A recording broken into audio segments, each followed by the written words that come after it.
Forget Jack the Ripper. Before London lived in fear, a different kind of monster stalked the streets of America.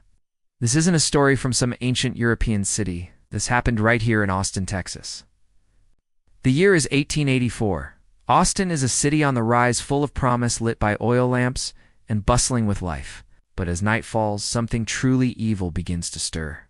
They would come to call him the Servant Girl Annihilator, a phantom with no name and no face, whose reign of terror would leave 8 people dead.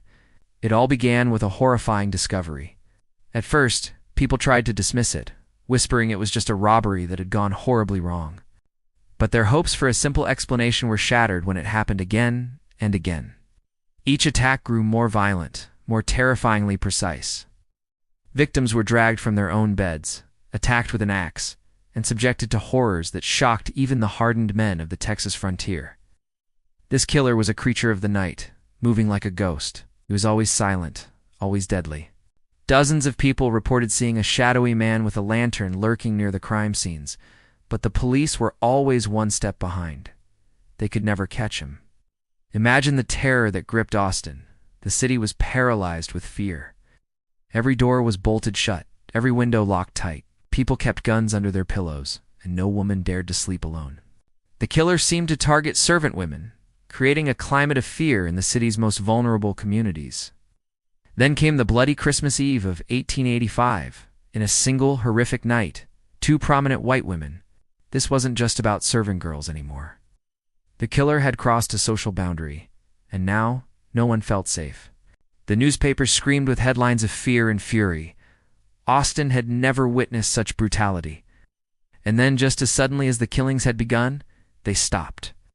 The Annihilator vanished. No one was ever convicted.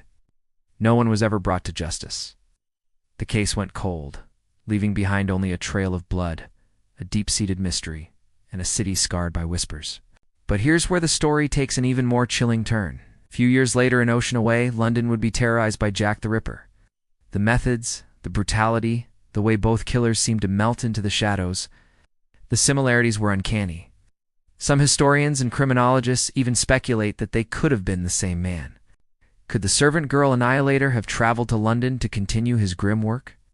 This was America's first documented serial killer. A name that history has largely forgotten, but one that the city of Austin will never escape. So what do you think?